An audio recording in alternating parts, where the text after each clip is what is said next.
नमस्कार।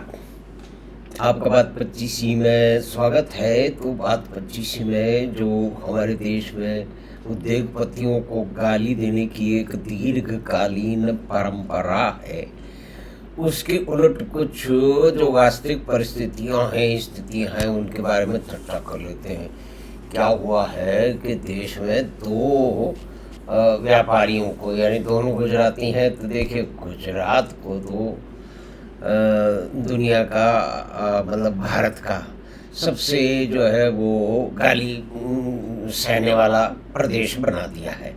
उसका कारण तो है देखिए, जिसको कहते हैं डीप स्टेट द्वारा फंडेड, यानी कि डीप स्टेट जो गहरी सरकार है वो अमेरिका के जो वामपंथी मिजाज के जो डेमोक्रेट थे उन्होंने चलाई है। तो वो मिलियंस ऑफ डॉलर यहाँ भेजा करते थे कि भारत में होने वाले चुनावों के परिणाम बदल जाएं, और पत्रकारों को, समाज सेवियों को, और पता नहीं कौन कौन से सेवियों को मुंह भर के, मुट्ठी भर भर के, बोरी भर भर के जो है ना माल देते थे कि आप हमारे मिजाज की सरकार बनाओ और फिर आप मौज करो। भाई मौज तो करते ही नहीं है ना। बहुत सारे कैसे कैसे पत्रकार थे जो कि मंत्री बनवाया करते थे, हटवाया करते थे, बदलवाया करते थे। कितनी भारी शक्ति थी। और टेलीविजन चैनलों के कार्यक्रम राष्ट्रपति भवन और प्रधानमंत्री निवास में होते थे। अगर आज अडानी का कार्यक्रम राष्ट्रपति भवन में मान लीजिए हो जाए, और अंबानी का कार्यक्रम जो है वो प्रधानमंत्री निवास में हो जाए, तो कितना बड़ा हंगामा मचेगा। बता दिया जाएगा कि देश लूट गया, बेच दिया, बिक जाएगा, मोदी जी सब बेच देंगे, हमें लाओ, हम देश को बचाएंगे। और मुख्य बात यह है कि बहुत सारे लोग बेल पे घूम रहे हैं, जेल में जाने की तैयारी हो रही है, जेल में उन्हें भेजा नहीं जा रहा है किसी रणनीति के कारण, लेकिन फिर भी वो सुबह शाम अडानी को गाली देते रहते हैं।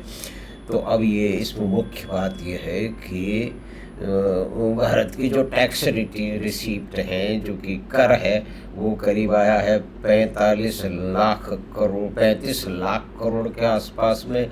और एक्सपेंडिचर यानी कि बजट बनाया गया है वो उससे आधा करीब ऊपर है, 1.5 गुना है, यानी कि 51 लाख करोड़ रुपए के आसपास में भारत का बजट है। और भारत की जो सबसे ज़्यादा गाली सहने वाले जो उद्यमी हैं, देखिए भारत में समाजवादी मिजाज का देश है। देखिए तो पहले ठाडा बिरला की सरकार नहीं चलेगी, नहीं चलेगी, हम बहुत बचपन से सुनते आए हैं। टाटा समूह के बहुत ही प्रतिष्ठित व्यापारियों को, बिरला समूह के कलकत्ता की सड़कों पे नंगा दौड़ाया गया था, करीब नंगा दौड़ाया गया था। वहाँ पे वामपंथी ऐसे नाचे थे कि अब गरीबों का राज आ जाएगा। इसी तरह से कानपुर में भी तो हुआ ना, सुहासिनी अली वहाँ से जो है वो MP बनी, लेकिन क्या हुआ, वामपंथियों ने कानपुर का जो ईस्ट का मैनिफेस्टो ऑफ ईस्ट है उसे बर्बाद कर दिया। उन्होंने कहा कि ये सेठ गाड़ी में नहीं चलेगा और मजदूर साइकिल में नहीं चलेगा, सेठ मौज नहीं करेगा। तो उन्होंने ऐसा उधम मचाया कि वहाँ पे सब फैक्ट्रियाँ बंद हो गई, लाल इमली भी बंद हो गई, और भी बहुत सारी, मैनचेस्टर बंद हो गया। तो यही लोग हैं। और इनके साथ ही इनके जो चचेरे भाई हैं समाजवादी लोग हैं, समाजवाद रास्ता है, जो है वो कम्युनिज्म का कम्यून बनेगा, सब लोग एक तरह का जीवन जिएंगे, सब एक तरह की रोटी खाएंगे, एक तरह का दूध पिएंगे, एक तरह की मौज करेंगे, एक तरह की गाड़ियों में चलेंगे। लेकिन ये तो हुआ नहीं। तो अब मुख्य खबर तो ये है कि भारत की जो बजट है उसका 4% यानी कि 1.86 1,86,000 करोड़ का टैक्स रिलायंस ग्रुप ने, अंबानी ग्रुप ने दे दिया है, जो कि बजट का करीब 4% है।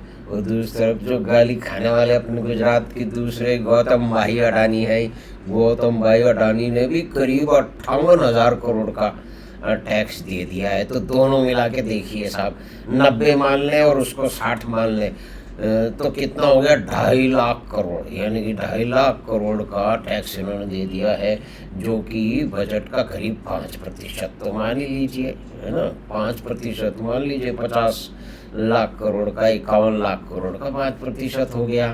तो देश में 5-10 अडानी अंबानी अगर आ जाए, देखिए उनको रोकने का प्रयास हमारे जो विद्वान लोग हैं, लेखक हैं, कवि हैं, पेंटर हैं, चिंतक हैं, जिन्हों गरीबी की बड़ी जो है ना, उनकी बड़ी चिंता है, उनको वो गरीबी रखेंगे, क्योंकि वो किसी को अमीर नहीं बनना। खुद वैसे लाखों लोगों में कि ये लोग जो है ना, ये पेंशन ले रहे हैं, मजे कर रहे हैं, लेकिन गरीब को गरीब रखेंगे। इसी में इनकी पूरी की पूरी जानकारी, रणनीति और उनकी प्रगतिशीलता, जिसको मैं प्रगतिशीलता कहता हूँ, निहित है। तो आप देखिए कि 2 व्यापारियों ने, गाली खाने वाले व्यापारियों ने 2.5 लाख करोड़ के आसपास का टैक्स दे दिया। अगर ऐसे 5 और हो जाए तो क्या हो जाएगा, हाँ?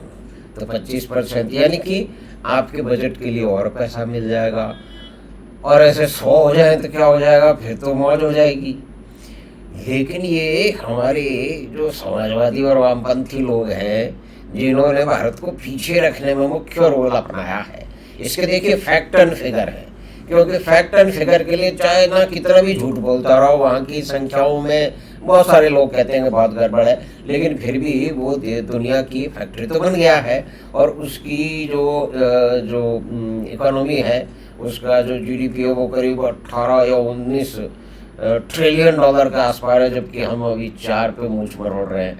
4 भी बड़ी मुश्किल से आया है, 2.1 ही तो था 10 साल पहले। तो 4 में 10 साल में हम डुबले हो गए, और कहते हैं कि अगले साल में, यानी कि अगले 5 साल में ये और डबल हो जाएगा, 7 हो जाएगा। मुकेश अंबानी साहब बोलते हो, नहीं 10 हो जाएगा।